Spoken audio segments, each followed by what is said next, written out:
दीक्षित सांबादिक बंधु मान आगे बयान दे कहते जे से 12टा केस रे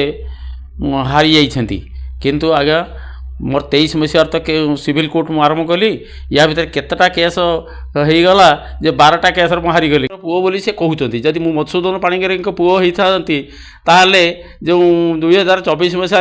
मधुसूदन पाणिग्राही उत्तराधिकारी मैंने वार संशोधन सामान ना करी जमी बिक्री करदे केमी मु तो मधुसूदन पाणिग्राही पुओ मु तो ता सहित मिसी था